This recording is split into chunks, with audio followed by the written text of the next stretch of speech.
बहुत बहुत स्वागत है मैम आपका। नमस्कार हर्षी, नमस्कार टू ऑल व्यूअर्स। नहीं, यस मैम, दूसरी बार मैम आपसे भेंट हो रही है मैम। और हमारे दर्शक तो मुझे गुड मॉर्निंग कहने की आदत हो गई थी, तो इसलिए वो गुड आफ्टरनून और नमस्कार में थोड़ा सा।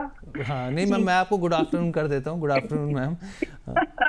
Good afternoon. मैम, मार्केट को लेके अभी हम लोग चर्चा कर रहे थे यहाँ पर, और यहाँ पर हम लोगों ने देखा कि जो डोनाल्ड ट्रंप की तरफ से ऐलान हुआ है यहाँ पर 500% टैरिफ को लेकर उन्होंने धमकी दी, यहाँ तक कि बिल की भी मंजूरी होती हुई दिखी, और उन्होंने कहा कि जो रूस से तेल बाय करेगा उसके ऊपर ये 500% टैरिफ लगेगा। उसमें चुनिंदा देश तो नाम हमारे देश का भी नाम उसमें शामिल है, और उसका जो रिपरकल्शन है वो साफ तौर पे देखने को हमारी मार्केट्स में मिल रहा है। क्या सलाह रहेगी मैम, अभी क्या ये जो दबाव है और गहराएगा, गिरावट और बढ़ेगी, क्या कंसर्न है? ओके, तो अभी देखो हमको ये समझ में आ गया कि रिलायंस क्यों गिर रहा था। तो वो जो प्रेशर की बात थी, 50% ऑफ रेवेन्यू रिलायंस का वहीं से आता है, माइन ऑयल रिफाइनरी सेगमेंट से आता है।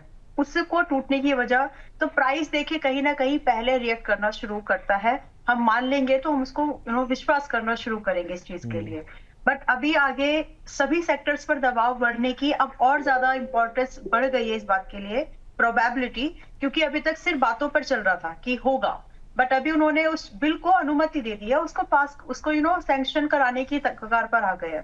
तो ये हो जाता है, अगर ये अप्रूवल उनको मिल रहा है कि 500% टैरिफ अगर आप लगा रहे हो, तो ये बहुत सेटबैक होगा। आप कितना ही नेगोशिएट करोगे, वन। अब जब ये हो रहा है तो चाइना, इंडिया, ये दो बड़े ऐसे नाम हो गए उसमें जो वहां से तेल खरीदते हैं। अब दूसरी अभी इंपॉर्टेंट बात ये होगी कि हमारी डिपेंडेंस, आप इसको ना, आप इस चेन को समझिए कि किस तरह से हो रहा है। हम बहुत सारा मटेरियल चाइना से भी इंपोर्ट करते हैं, हम बहुत सारा ऑयल जो है रशिया से इंपोर्ट करते हैं। तो अगर चाइना में चीजें महंगी होंगी, हमारे लिए डेफिनेटली चीजें महंगी होने वाली हैं। अगर हम रशिया से ऑयल नहीं खरीदते हैं और यूएसए से ऑयल खरीदना शुरू करते हैं, तो हमारी जो रिफाइनरी कंपनी, जो हमारे फ्यूल की सिंपल सबसे बेसिक कॉस्ट, सबसे बेसिक रिक्वायरमेंट है, देखिए एनर्जी। किसी भी इंडस्ट्री के लिए आप कुछ भी बनाइए, आप कुछ भी खरीदिए, आपको आपको मैन्युफैक्चरिंग के लिए एनर्जी तो लगेगा ही।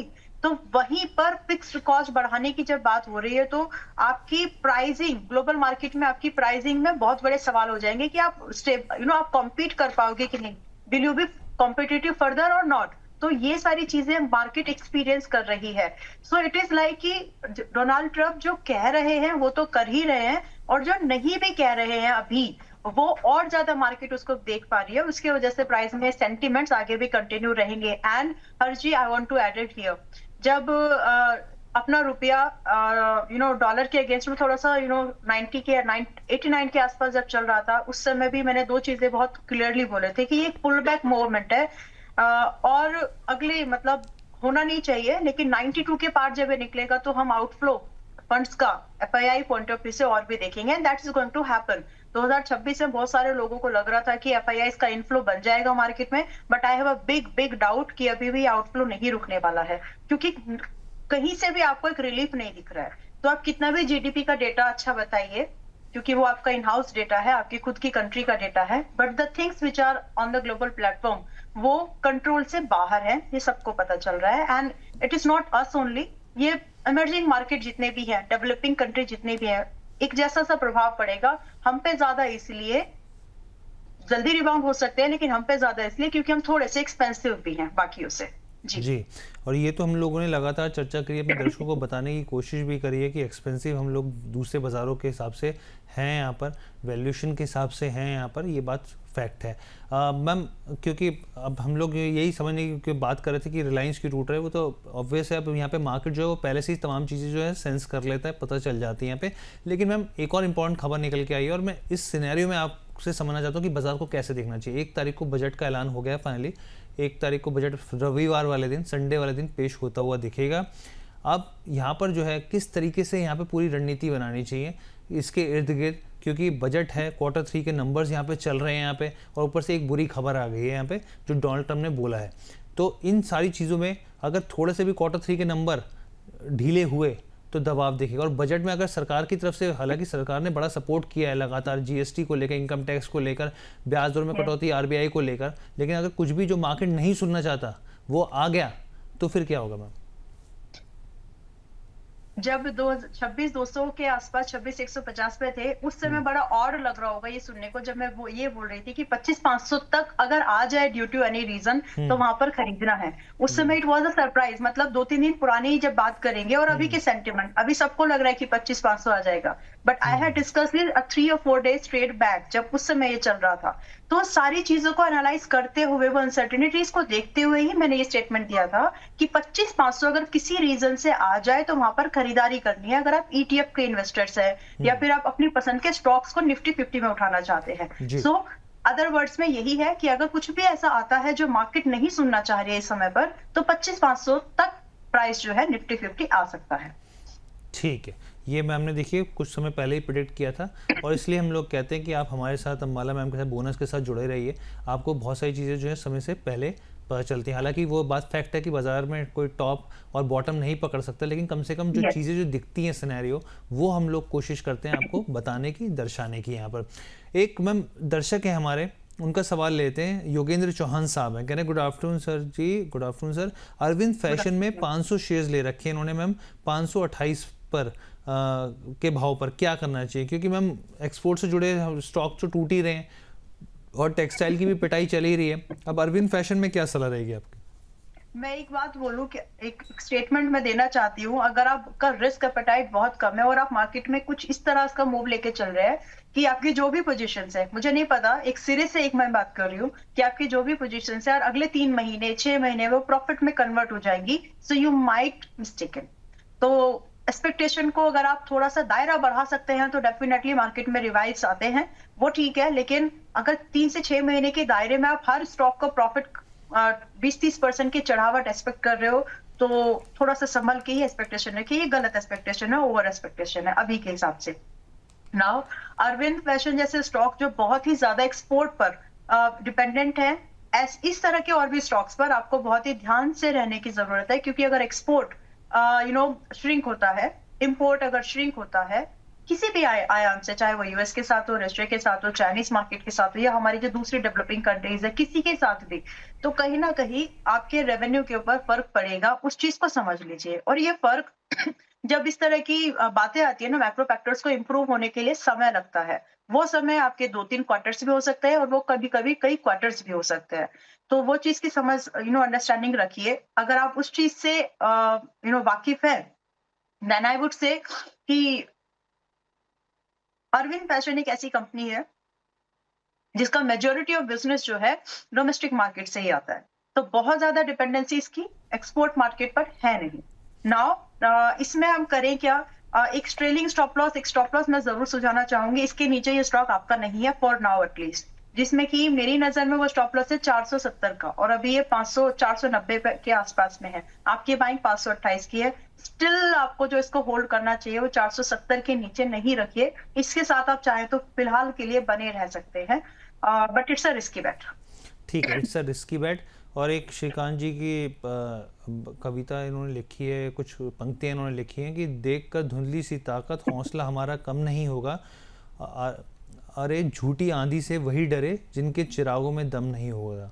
तो बहुत शानदार लिखा है श्रीकांत जी आपने, और मुझे लगता है शायद संदर्भ आपका यहाँ पे ट्रम्प को लेकर होगा यहाँ पर, तो बहुत ही बढ़िया। नहीं है भाई, हाँ जी, धुंधली नहीं है वो, धुंधली नहीं है, अच्छी खासी आगे वो। हाँ मैम, और मैं यही, हम लोग लगातार चर्चा करते रहते हैं कि जब तक उनका टेन्योर है तब तक हमें ही नहीं पूरी दुनिया को अनसर्टेनिटी फेस करनी ही करनी है यहाँ पर। वो कब अगले दिन उठ के क्या कहते हैं कि मार्केट अपने आप ठीक रहते हैं, एकदम ग्रीन में रहते हैं, और एकदम से अचानक से वो ट्रुथ सोशल पे क्या डाल देते हैं, उसके बाद से बाजार में टेंशन बढ़ जाती है। तो वो चीजें, सन्नाटा क्यों करके सनसनी फैला देते हैं। हाँ, इतना सन्नाटा क्यों है भाई करके सनसनी फैला देते हैं। अब मैम एक सेगमेंट के ऊपर हम लोग चर्चा कर लेते हैं यहाँ पर, क्योंकि बजट भी है मैम, और जिस तरह की खबरें चल रही है मार्केट में कि 22 और 23 को एक महत्वपूर्ण बैठक होने जा रही है यहाँ पे सरकार की तरफ से, कैबिनेट की तरफ से, मीडिया में रिपोर्ट्स हैं इस तरह की। तो उस लिहाज से हम इस थीम के ऊपर बात कर लेते हैं, इंडिया पावर के ऊपर, यहाँ पे आउटलुक 2026 के ऊपर। सबसे पहले हम लोग डिस्कॉम प्राइवेटाइजेशन को लेकर बात करें, और यही जो है प्राइवेटाइजेशन जो डिस्कॉम को लेकर है, एक महत्वपूर्ण बदलाव के तौर पर इसको देखने को मिल सकती हैं चीज़ें। स्क्रीन पर एक बार लेके आते हैं, अपने दर्शकों को समझाते हैं यहाँ पर कि क्या है पूरी चीज़ें यहाँ पर। तो आप ये देखिए कि जो आपके सामने रखा है, इलेक्ट्रिसिटी एक्ट में जो है वो बदलाव होता हुआ दिख सकता है। 22 और 23 जनवरी को कुछ महत्वपूर्ण बैठक होने जा रही है यहाँ पे। अभी तक की जो जानकारी मीडिया रिपोर्ट्स के हवाले से यहाँ पे, और जो निजीकरण प्रक्रिया है वो आगे बढ़ती हुई दिखेगी यहाँ पे। तो जो पावर भारत के हिसाब से है यहाँ पर, उसमें बदलाव की बड़ी तैयारी चल रही है यहाँ पे, सरकार पॉलिसी के हिसाब से बात भी मैं मैम से सुबह कर रहा था, उस लिहाज से यहाँ पे अगली प्लेट की तरफ बढ़ते हैं यहाँ पे, न्यूक्लियर की तरफ, क्योंकि हर एक चीज़ों के ऊपर कवर करना जरूरी है यहाँ पे। 100 गीगावाट का 2047 तक लक्ष्य लेके चल रहे हैं हम। न्यूक्लियर बिल जो है वो पास होता हुआ दिखा, ये हमने अपने दर्शकों को बताया, मैंने बताया यहाँ पे। प्राइवेट सेक्टर की एंट्री अब आसान हो जाएगी, बल्क ऑर्डर की उम्मीद बढ़ती हुई दिखेगी, और ख़ास तौर पर यहाँ पे जो रूस और यहाँ पे अमेरिका है उनके साथ ट्रीटी की कई संभावनाएं यहाँ पे दिख रही हैं, क्योंकि यहाँ पर जो है प्राइवेट प्लेयर्स की एंट्री होती हुई दिखेगी। इसके बाद आगे बढ़ते हैं यहाँ पे, बैटरी स्टोरेज भी जो है वो पावर के हिसाब से, कंजम्पशन के हिसाब से काफ़ी महत्वपूर्ण है यहाँ पर। आप ये समझिए कि पिछले सालों में यहाँ पे 30 गीगावाट के टेंडर आए हैं, अपने यहाँ पे बहुत बड़ा नंबर है ये। अगर आप कैलेंडर ईयर के हिसाब से देखें तो 6 गीगावाट के ऑपरेशन की जो अब है और बढ़ने की उम्मीद है, और ख़ास तौर पे जो पिछले कुछ दिनों से हम देख रहे थे जो स्टोरेज जो है वीकनेस उसमें देखने को मिल रही थी, वो भी क्या घटती हुई दिखेगी, ये भी समझेंगे यहाँ पे तमाम चीज़ों को लेके। और ख़ास तौर पे डेटा सेंटर, क्योंकि डेटा सेंटर में बिजली की खपत बहुत होती है, बहुत सारे लोग नहीं जानते, तो इस चीज़ को आप समझ लीजिए। वैश्विक स्तर पर एक ग्रोथ ड्राइवर के तौर पे उभर रहा है, हर जगह पे आप देखिए बड़े बड़े डेटा सेंटर्स की तैयारी हो रही है, हाई डेटा का इस्तेमाल हो रहा है, बड़े पावर जो एग्रीमेंट्स हैं वो भी क्या री रेटिंग करते हुए देखेंगे इस सेक्टर को। तो वो बहुत सारी चीज़ें, अब इससे जुड़े जो स्टॉक्स हैं उनके ऊपर चर्चा करते हैं। सबसे पहले हम लोग एनटीपीसी की मैम मैं बात करना चाहूँगा, और अभी पिछले 2-3 दिन पहले ही खबर आई कि उन्होंने अमेरिका की एक कंपनी के साथ एनटीपीसी ने यहाँ पर न्यूक्लियर कुछ एग्रीमेंट को लेकर यहाँ पर जो है वो डील करते हुए देखेंगे, और स्क्रीन पर एनटीपीसी लेकर आते हैं यहाँ पर और अपने दर्शकों को बताते हैं यहाँ पर कि मैम पिछले 2-3 सालों में देखा हमने कि थोड़ा कमज़ोर प्रदर्शन दिखाया स्टॉक ने यहाँ पर, लेकिन जिस तरीके से रिन्यूएबल को लेकर सपोर्ट मिला, जेवी होती हुई देखी, जॉइंट वेंचर होता दिखा राजस्थान के साथ, और यहाँ पे अमेरिका के साथ भी मैम यहाँ पे जो न्यूक्लियर को लेकर अभी पीछे हाल ही में 2-3 दिन पहले ही खबर है, आप कैसे देख रहे हैं इसको? देखिए, मैं इस साल के लिए 2026 के लिए 5-6 सेक्टर्स थे जो हम लोगों ने डिस्कस किए थे, IT, energy, pharma, metals and one media मतलब एक लिमिटेड एक्सपोजर के साथ में। बट एक प्रायोरिटी जो मेरी नजर में था, पहली प्रायोरिटी एनर्जी, इन सेकंड में मेटल्स। तो जो एक होना चाहिए ना कि किस सीक्वेंस में रखेंगे इसको, तो एनर्जी मेरे लिए इस समय प्रायोरिटी पर है। अब वो इसलिए जहां पर गवर्नमेंट की प्रायोरिटी वहां पर आपकी होनी चाहिए, सिंपल लॉजिक, इसमें और कुछ भी अलग नहीं है। साथ में दूसरा आपको देखना है कि कब एंट्री करना है, तो आप प्राइस देख लीजिए, आप टेक्निकल प्राइस जो चार्ट होता है उसको समझिए कि वहां पर वैल्यू है क्या अभी। तो एनर्जी स्टॉक्स को अगर आप देखेंगे आपको वहां पर वैल्यू दिखेगी। सो एनटीपीसी स्पेसिफिकली जब हम बात कर रहे हैं, तो इससे पहले एक बात जो आपने अभी आपने उठाई है कि डेटा सेंटर्स की जो इतनी बड़ी एनर्जी की रिक्वायरमेंट है, आप उसको उसको फुलफिल करने के लिए you need a very electrification, आपको सोलराइजेशन, इलेक्ट्रिफिकेशन, रिन्यूएबल एनर्जी पर आपका फोकस आपको बढ़ाना पड़ेगा। माइनिंग या फिर नेचुरल रिसोर्सेज के बेस पर अगर आप मतलब जो प्रोविज जो क्या उसको एक वर्ड हिंदी में बोलते हैं, जो हमेशा से चलने वाले जो रिसोर्सेस एनर्जी के, जैसे कोल, थर्मल, इनके बेस पर अगर आप चाहेंगे कि आप उस एनर्जी को कम्पीट कर, उस रिक्वायरमेंट को फुलफिल कर लें, तो वो पूरा नहीं होगा। अगर ऐसा करने जाएं तो एनवायरमेंट को बहुत बड़ा चोट है। तो उसी चीज के लिए जो रिन्यूएबल रिसोर्सेज हैं, चाहे वो आपका विंड हो, चाहे वो आपका न्यूक्लियर हो, चाहे वो आपका सोलार हो, उसके ऊपर फोकस रहेगा। अब आपको ये देखना है कि कौन से ऐसे स्टॉक्स हैं जो इन चीजों को, इस थीम को सपोर्ट करते हैं। NTPC is something one of them. तो फिलहाल के लिए ये समझना जरूरी है, ये थीम है जो 1 महीने की नहीं है, 1 क्वार्टर की नहीं है, 1 साल की नहीं है, कुछ सालों की है, एक थीम है जो चलेगी अभी, राइट? आप इसको डिकेड भी बोले तो चलेगा। तो फिलहाल एनटीपीसी 344 के आसपास में है, और एक लंबी अवधि का अगर आप नजरिया लेकर के चल सके तो ही बेहतर है, ट्रेडिंग ना करें इसमें। और मेरे हिसाब से 340-45 वाला ये स्टॉक आपको 400 तक लेके जा सकता है डाउन द लाइन 1 ईयर, और अगर आप इसको समय दे दें तो ये एक अच्छी अवधि आपको एक लंबी 450 तक का तो भाव आपको ये दिखाई सकता है, अगर आप मान के चलें 1 से 1.5 साल के अंदर में। रही बात स्टॉप लॉस कहां पर प्लेस करें, तो एक टेक्निकल स्टॉप लॉस यहाँ पर है जो कि 315 पर है। आप उसका एक स्टॉप लॉस बना करके इस स्टॉक में थोड़ा सा दायरा बढ़ा करके 400 से 450 के लिए एंट्री बना सकते हैं, ट्रेडिंग मत करें इसमें। जी ठीक है मैम, एक्चुअली क्या है, बीच में एक सवाल काफ़ी इंपॉर्टेंट है, क्योंकि हमारे आर्मी ऑफिसर का सवाल है यहाँ पर एक, और उसमें उनका सवाल लेना चाहूँगा पहले, फिर इसके बाद दूसरे स्टॉक्स के ऊपर हम लोग चर्चा कर लेंगे। रमन राजपूत साहब का है, कह रहे हैं जय Hind sir, I am a soldier from Indian army, और कह रहे हैं मेरा सवाल अम्बाला मैम से है कि मुझे प्लीज़ बताइए कि वीएलई गवर्नेंस के इन्होंने करीब 19,500 शेयर 22 रुपये के लेवल्स पर बाइंग कर रखे हैं, कब तक होल्ड करूं, या लॉस भी आगे क्या स्थिति दिख रही है, कैसे पैसे वापस आ जाएंगे, प्रॉफिट कैसे करें मैम? तो इनके लिए मैम बताइए कि क्या सलाह रहेगी। बस अभी 18.5 रुपये के भाव पर आ गया है, इन्होंने ऊपर वाले भाव पे खरीदा था, नीचे मैम किसी तरीके से इनका लॉस कवर करवाइए मैम। कुरियर सर्विसेज,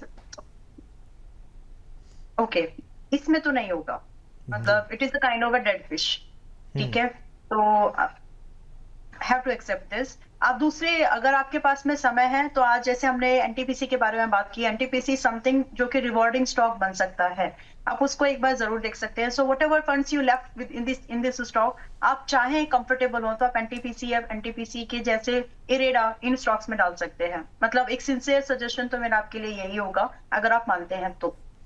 ठीक, अब हम लोग पीएफसी और आरईसी की बात कर लेते हैं। यहाँ पे पिछले साल में हमने देखा बहुत ही ज़्यादा दबाव, टेंशन देखने को मिली एसेट क्वालिटी में, जबकि स्थिति जो है अभी काफ़ी ठीक है, ऐसा कोई कंसर्न नहीं है। लेकिन डिस्कॉम को लेकर जो बात हम लोग कर रहे हैं उसको लेकर यहाँ पर जो है वो स्थिति आने वाले दिनों में और बेहतर होती दिख सकती है। लोन ग्रोथ जो है वो यहाँ पे ठीक ठाक दिख रही है। यहाँ पे मैम कैसे देख रहे हैं आरईसी पीएफसी को लेकर? देखिए पीएफसी अभी 366 पर है, मैं सबसे ज्यादा कंफर्टेबल इस स्टॉक को 340 के आसपास में हूँ। अब 335 है या 345, it's 10 points range, 5 point plus minus, but near to 340 I am so much comfortable in this stock. अभी 366 है, आज नहीं तो कल थोड़ा सा पेशेंस रखेंगे तो यही भाव आ जाएगा हमको 340-45 के आसपास, तब हम इसमें वापस से एंट्री बना सकते हैं विद अ व्यू कि अगले एंट्री के बाद में अगले 3 से 6 महीने इसके होंगे। और उस नजरिए से जो हमारे लिए टारगेट्स आते हैं हर्षी, वो कम से कम 400 से लेकर के आराम से 460 के है, तो एक बहुत ही फेवरेबल रिस्क रिवॉर्ड, लेकिन एक धैर्य के साथ में एंट्री का वेट करना चाहिए। डोंट बाय इम्पल्सिव, थोड़ा सा रुक जाओ, अच्छी एंट्री मिलेगी इसमें। स्टॉप लॉस जो है 320 का मेंटेन करके चलने की। ठीक है मैम, पावर ग्रिड की बात कर लेते हैं। यहाँ पे multi year transmission capex cycle हमने देखी है इस स्टॉक के अंदर, इस कंपनी के फंडामेंटल के हिसाब से देखें। बैटरी स्टोरेज का एक बड़ा मौका इस स्टॉक में है, क्योंकि हम लोग देख रहे हैं इसके ऊपर काफ़ी काम कर रही है बैटरी स्टोरेज को लेकर ये कंपनी। और पिछले कई क्वार्टर्स में देख रहा हूँ मैं लगातार जो है इसके हिसाब से, फंडामेंटल के हिसाब से चीज़ें जो है बदलती दिख रही है। मैम आपका क्या मानना है पावर ग्रिड को लेकर? जस्ट अ मिनट हर्षी, एक सेकंड दीजिएगा, आई वाज जस्ट, जी पावर ग्रिड, जी अभी आवाज आ रही है? बिल्कुल मैम। ओके, पावर ग्रिड अभी 258 के पास में है। थोड़ा इसमें भी देखिए पावर एनर्जी पर फोकस है, लेकिन अच्छी जगह पर उठाइएगा। और पावर ग्रिड अभी 258 पर है, it is very very likely कि 240 और 50 पर आएगा, मतलब 8 से 15 रुपए और नीचे सरकेगा, तब हम इसमें एंट्री के बारे में सोच सकते हैं। और उस समय खरीदने की पूरी कोशिश करिए, क्योंकि जो बात आपने जिस थीम के लिए उठाई है कि एनर्जी पर गवर्नमेंट का फोकस बढ़ेगा, और जिस तरह से प्राइवेटाइजेशन को लेकर के बात चल रही है, तो definitely it is something that one should try to invest. तो अभी 250 की तैयारी में हम आराम से रह सकते हैं, 245 तक भी खरीद सकते हैं। इसके बाद हमारे लिए टारगेट जो है यहाँ पर 285 से लगभग 350 के हैं, तो बड़े टारगेट्स रहेंगे। उसी तैयारी से आप रहिए कि जल्दबाजी ना करें, फिलहाल खरीदने में आ जाएंगे भाव। और अच्छा। स्टॉप लॉस जो है 235 का। ठीक है, आ जाएंगे भाव, कोई टेंशन वाली बात नहीं है यहाँ पे। मैम की यहाँ पर ये सलाह है। टाटा पावर की बात कर लेते हैं मैम। टाटा पावर को लेकर भी हम लोग लगातार कवर कर ही रहे हैं। कुछ ब्रोकरेज रिपोर्ट भी थी जिनका कहना है कि जो स्टॉक है वो आने वाले दिनों में एक बेहतर रिटर्न दिखा सकता है। हालांकि इसकी हम लोग तो खैर नहीं इस पर बता सकते, आप बेहतर विकल्प बता सकते हैं कि क्या करना चाहिए यहाँ पे, क्योंकि मोतीलाल ओसवाल की तरफ से भी अच्छे टारगेट 487 के आसपास के दिए गए हैं, जो कि करीब 27-28% का अपसाइड दिखा रहे हैं। आपकी क्या सलाह रहेगी? देखिए टारगेट ठीक है एक साल के नजरिए के हिसाब से, बट आज जब ये रिपोर्ट डिस्कस हो रही है या फिर आज जब प्राइस डिस्कस हो रहा है, तो क्या आज बाय करें, ये सबसे बड़ा सवाल आता है। तो मेरी नजर में 392 के ऊपर या फिर यानी ब्रेकआउट हो जाए, सस्टेन्ड हो जाए, तब हम इसमें खरीदें, या फिर ऐसी जगह पर खरीद लीजिए जहां पर ज्यादातर सीजन स्लो खरीदना पसंद करते हैं, विच इज 350 और 340।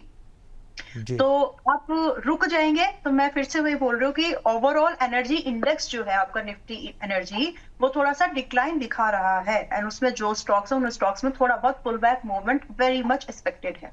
तो थोड़ा सा सब्र रखिए, इन स्टॉक्स में आपको अच्छी एंट्री मिल जाएगी। Tata power is very good at 340 price, 340 to 345 वहां पर हम खरीदारी कर सकते हैं, और एल्स अ ब्रेकआउट अबव 392। ठीक। मैम अडानी ग्रीन आप कैसे देख रहे हैं? यहाँ पे रिन्यूएबल डेवलपर के तौर पे उभर रहा है। यहाँ पे लैंड बैंक इसके पास बहुत ज़्यादा है, और यहाँ पे कई तरह की चीज़ें जो है पाइपलाइन में भी हैं। कंपनी की तरफ से बताया कि आप खासतौर पे स्टॉक पे मुस्कुरा भी रही है मैम, कोई रीज़न? नहीं नहीं, मतलब आई वाज जस्ट सी, मेरे पास नहीं है। मैं जी। जस्ट इसलिए मुस्कुरा रही हूँ कि एक रेंज जो हम बोल ही रहे थे कि 1080, 1090 से लेकर के ये हमको 950 की रेंज में टहलता हुआ दिखेगा कुछ दिन। तो काफी दिन के बाद मैं इसको आज वापस देख रही हूँ, मतलब कम से कम 10-12 दिन बाद।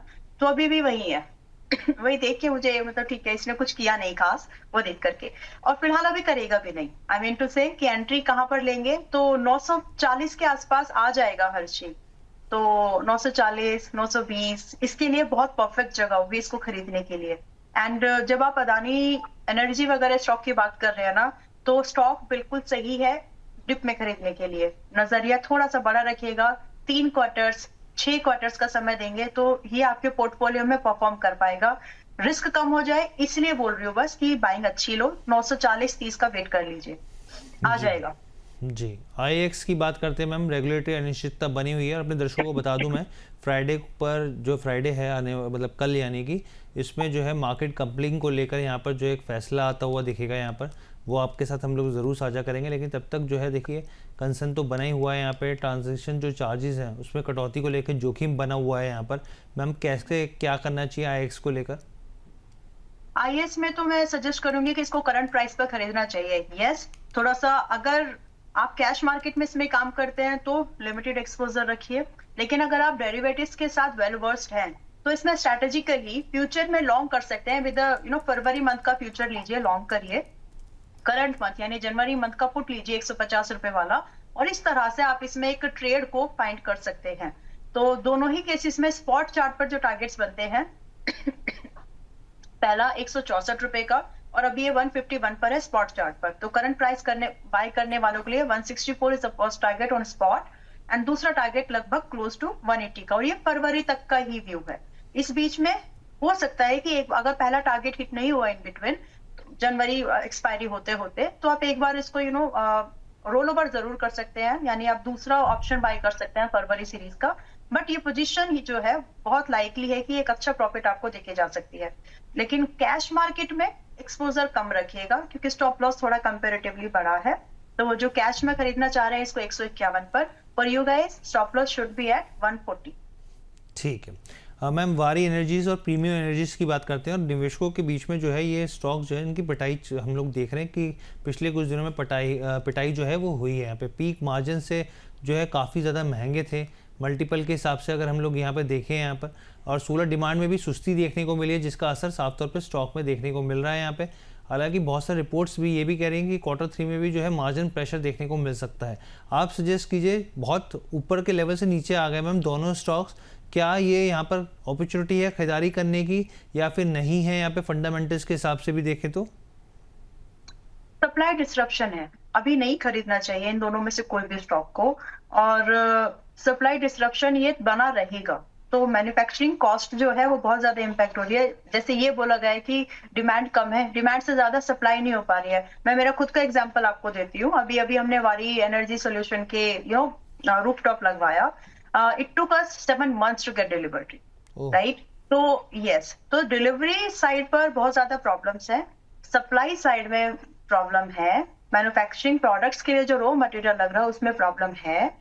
तो ये सारी चीजें, अब जब बड़ी कंपनी को ये प्रॉब्लम फेस हो रही होगी तो आप सोचिए जो छोटी कंपनी से, जैसे कि यूटीएल हुआ, प्रीमियर एनर्जी जैसी कंपनीज हो गई जो थोड़े से कंपैरेटिवली छोटे नाम है, उनके साथ क्या हो रहा होगा। तो ये कंसर्न है जो मार्केट में बना हुआ है, और यही सबके साथ है। इट्स नॉट लाइक कि वारी के साथ ही हो रहा है, अदानी या टाटा के साथ नहीं हो रहा होगा, इट्स विद एवरीबॉडी। तो फिलहाल आप जो भी आप कंपनी खरीद रहे हो, शेयर जिसमें भी आप खरीदने की कोशिश कर रहे हो, उनको ऐसे जगह पर खरीदिए जहां पर गिरावट की गुंजाइश बहुत कम हो जाए। तो बस मैं फिलहाल यही कह सकती हूँ इन स्टॉक्स के बारे में। एंड टू बी स्पेसिफिक, वारी एनर्जी में कौन सा लेवल बन सकता है, इट इज समथिंग नियरली 2100। तो अगर आपको 2100 के आसपास मिले बहुत बढ़िया है, खरीदिएगा। सिमिलरली प्रीमियर एनर्जी अभी 334 के आसपास है, और थोड़ा सा समय दीजिए, 680 के आसपास मिलेगा, खरीद सकते हैं। ठीक है मैम। मैम इसमें आखिरी स्टॉक की बात करते हैं एनएचपीसी की। Ma'am hydro electric power generation का काम करती है कंपनी, और हम लोग देख रहे हैं कि बहुत समय से यहाँ पर भी वही स्थिति है, निवेशक इंतज़ार कर रहे हैं कि कब इसमें अपसाइड आए, तेज़ी आए, और फिर वापस जो है नीचे चली जाती है। क्या करना चाहिए यहाँ पे एनएचपीसी को लेकर? यहाँ पर 79.80 79.78 का वेट करेंगे तो बेहतर है। अदरवाइज आपका जो सौदा है वो महंगा होगा, मतलब प्राइस वाइज, क्योंकि स्टॉप लॉस समझ लीजिए, देखिए इसमें आप 75 के स्टॉप लॉस के साथ एज अ फर्स्ट टारगेट 85 को ही चेज कर पा रहे हैं पहले टारगेट पर, एंड दूसरा लगभग आप 90 के आसपास भी चेज कर सकते हैं। सो एक या दो दिन का और वेट करिए, फ्राइडे मोस्टली आ जाना चाहिए, फ्राइडे तक 78 के आसपास तब हम इसमें फ्रेश एंट्री बना सकते हैं उन लोगों के लिए जो इसको कम से कम आज से मार्च तक होल्ड करना चाहते हैं। ठीक है मैम, एक आखिरी सवाल ले लेते हैं यहाँ पर, अनीशा जी का है। अनीशा जी कह रही है वेक फिट के ऊपर सजेशन जानना चाह रही है, वेक फिट इनोवेशन के ऊपर 170 के भाव पर है ये शेयर, और पिछले अगर एक महीने में देखें तो दबाव है इसमें, 11% के आसपास टूटता हुआ दिखा है, क्या करना चाहिए वेक फिट इनोवेशन में? मुझे याद आया मैंने वेकफिट को मना किया था कि अगर रिस्क बिल्कुल कम है तो एक वेकफिट को अवॉइड करो, क्योंकि पुराने ही बिजनेस को बस नए तरीके से परोसा जा रहा है, कुछ नया है नहीं। And she didn't perform with secondary market also and valuation was not so comfortable and that's what is happening as of now. तो अभी भी इसमें वैल्यूएशन कंफर्ट आप नहीं ढूंढ सकते। अगर आप हैं, मैं बहुत सिंसियरली एक ऑनेस्ट एडवाइस आपको ये दूंगी कि फिलहाल निकल जाओ, this is really not the time to hold at this price. अगर आपको आईपीओ में भी मिला है और आपने बात नहीं मानी कि आईपीओ के दिन का लो कट जाए तो निकल ही जाना चाहिए, तो भी this is not really too late, because it is likely it may reach to 140 to 135। So this is the time you should take an action, एक एग्जीक्यूशन करिए, निकल जाइए फिलहाल के लिए, इन माई ओपिनियन।